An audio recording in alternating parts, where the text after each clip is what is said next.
चवीच गोकुळ लई भारी। गोकुळ दूध आणि दर्जेदार दुग्ध उत्पादने, चव आहे कोल्हापुरी, गोकुळ लई भारी।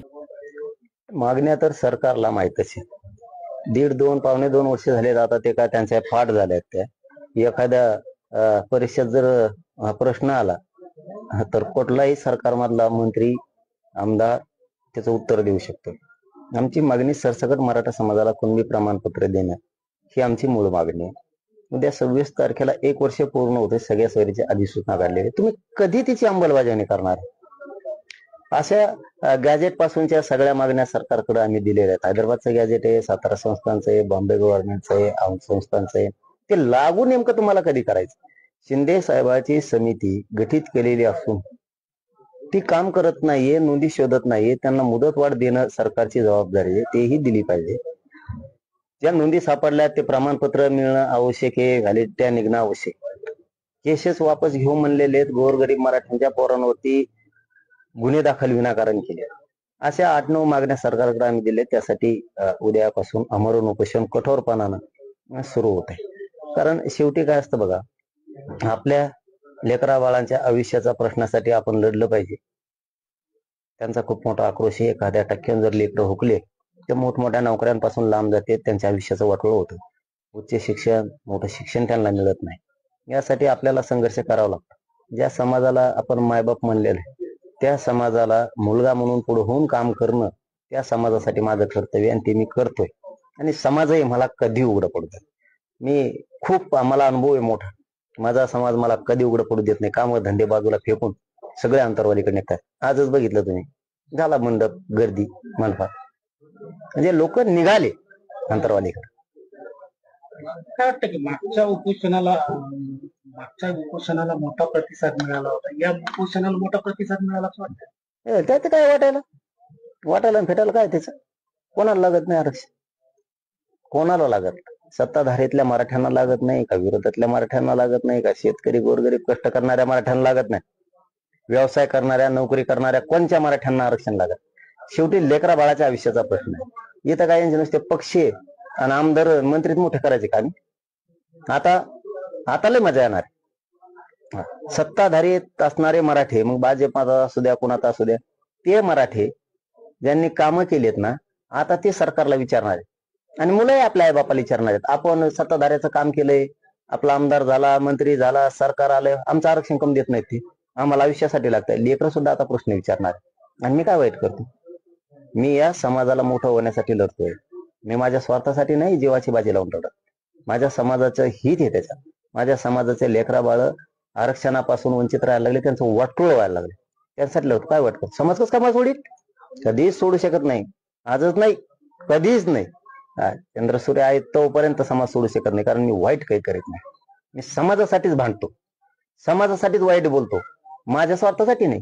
आणि मी प्रामाणिक आहे माझ्या समाजाशी। मी समाजाला रिझल्ट दिलेला आहे। समाज एक झाला त्यावेळेस मी समाजाला रिझल्ट दिलेला आहे। त्यामुळे समाज कुठे झाला आता बघितलं ना तुम्ही आता जेव्हा प्रश्न विचारला त्याचं उत्तर तो मंडपात आहे ना, झाले मंडपात गर्दी। उद्या उपोषण आहे, लोक मराठी निघाले, त्यांना काही देणं नाही राजकारण फाजकारणाचं। लेकराच्या आयुष्याचा प्रश्न आहे त्यांच्या पुढे, ते त्यांच्यासाठी महत्वाचं। निघाले मराठी। पाटील, मागचे जर आंदोलन बघितलं तर तुमचा सतत रोष हा देवेंद्र फडणवीस यांच्याकडे होता। हे देवेंद्र फडणवीस आज सत्तेत आहे, असं वाटतं तुम्हाला त्या आरक्षणाच्या मागणीकडे ते लक्ष देतील? हो वाटतंय। मराठ्यांशी ते बेमानी करणार नाही, ते आरक्षण मराठ्यांना देणार। आता सगळं चित्र क्लिअर होईल, त्यामुळे मी काही बोलत नाही। सगळं चित्र क्लिअर होईल। सरकारला, मुख्यमंत्री फडणवीसांना मराठे मोठे होऊ द्या वाटते की नाहीत हे आता उघड पाडणार आहे। त्यांना मराठ्यांच्या पोरांविषयी, गोरगरीब मराठ्यांचे लेकरं मोठे व्हावेत की नाही व्हावेत हे वाटतंय का नाही, हे आता रिझल्ट येणार आहे लगेच। त्यांना मराठ्यांविषयी आकाश आहे का नाही हे उघड पाडणार आहे। मराठ्यांविषयी त्यांना राग आहे का नाही हे आता उघड पाडणार आहे लगेच। लय दिवस नाही आता लक्षात येणार का मराठ्यांची गरज फक्त निवडून येऊस तर होती, कारण कोणचीच लाट नव्हती। ना मोदी साहेबांची लाट आहे, ना कोणाची लाट आहे, ना गाठ आहे, ना फाट आहे। मराठ्यांच्या मताशिवाय या राज्यात कोणीच सत्तेवर बसू शकत नाही, गुलाल घेऊ शकत नाही। पान आलू शकत नाही. पान मराठ्यांशिवाय पान, मराठ्यांशी बेमानी करणं मागात पडत. त्यामुळं असे आहे 100% त्या मागण्या मान्य करणार नाही. केल्यावर मग दाखवतो उपोषणाच्या नंतर. अगोदर त्यांच्यावरच अपेक्षा ठेवावं लागणार आहे. सरकार ते येत फक्त ढकली पण झाली. आता पहिल्यांदा ढकलीत होते ना, शिंदे साहेबाला आम्ही कुठे विरोध करतो दाखवा, ते कम देत नाहीत आम्हाला काय माहित.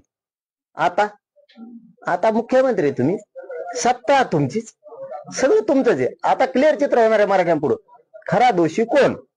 आता जसे टोळी उघडी पडली, खरी जातीवादी कोण, आम्ही का ते, तसं आता मराठ्यांविषयी राग द्वेष आकश मुख्यमंत्र्यांच्या मनात आहे का नाही हे उघड पडत.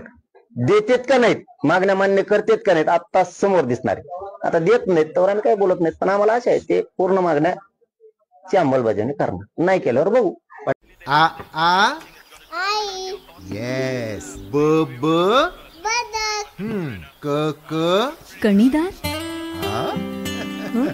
ख ख खमंग ग ग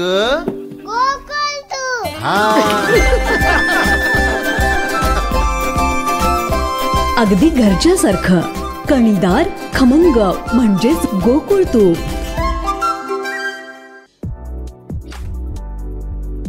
ताज्या घडामोडींसाठी RK न्यूजच्या YouTube चॅनेलला सबस्क्राईब करा आणि बेल आयकॉनला क्लिक करायला विसरू नका.